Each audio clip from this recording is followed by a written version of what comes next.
Welcome back, everyone, to another installment of AFF-CNY's pre-conference interview series. I am Shemin Vizzi.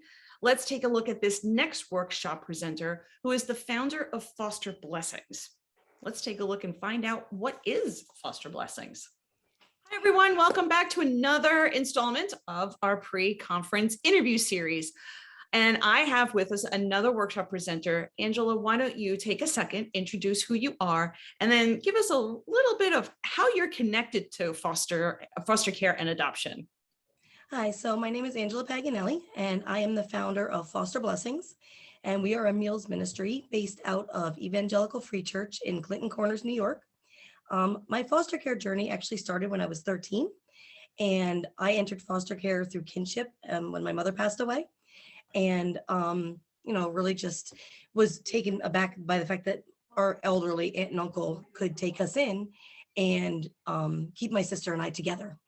And so flash forward many, many moons, we decided to become foster parents. And we've had 20 children so far and adopted 4. And it has been quite the journey. But one of ours had a very severe case of lice. She had had it 6 times and was immune to all medication. And so we literally had to nitpick. And one of my friends brought me a meal. And I said, yeah, that's what we need to be doing. Foster parents, those first couple of days don't need to be in the kitchen. And so that's where Foster Blessings was born. And the rest is history. I see that you also are a founder of All In, to dealing with special needs. Why with all the things that you've been doing and being a busy parent, how did you make the leap to take that extra thing on to create these and be a founder of, there you go, their words came out, of these 2 things? So our son is now 5 and he is on the spectrum. And we attend church. What we didn't realize is that a very good portion of children, especially within foster care, are usually touched by some sort of ADHD, ADD, some sort of thing that they cannot sit in a conventional classroom for 45 minutes to an hour. It's impossible.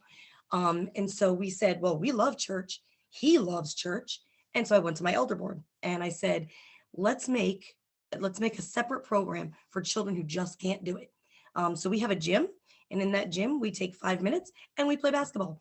And then we take 5 minutes and we do a lesson. And we take 5 minutes and the floor is lava.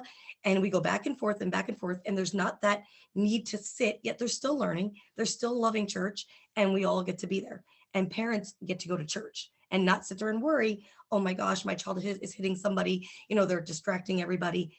That's how that was born. Why don't you explain? So the title that you're going to be talking about is Foster Blessings. And without giving too much information for everybody, why don't you give a little description of what you're going to be talking about at next week? It's next week already. What are you going to be talking about next week? I know. So basically the first couple days and how the community can really help the foster parents, because everybody wants to help foster families. That is like the key thing. When we get a child, that's the first thing. How can we help? How can we help? And so, it's kind of weird. You don't want to say, hey, make me a meal, or, hey, give me pizza. It's weird. So this is a way for the community to really jump in and serve by delivering the packages. We also have, they're called treasure boxes, and they're differently colored photo boxes that are filled by the community with trinkets and things like that. So you can be on the delivery team. You can be part of a cooking night. You can donate items, but it gives people that don't necessarily have a way to help foster families, it gives them a way to help.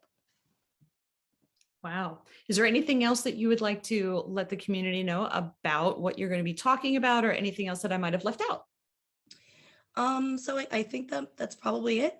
Just talking about the different avenues that you can take to support, because the first night we have pizza delivered. And that's super important to me. And I'll talk about that at the conference because it's a kind of funny story. So the first night we have pizza delivered, and then we use multiple churches within the area, and they are the ones that actually do the delivering. So it's a pretty simple process, and really any church can pick it up.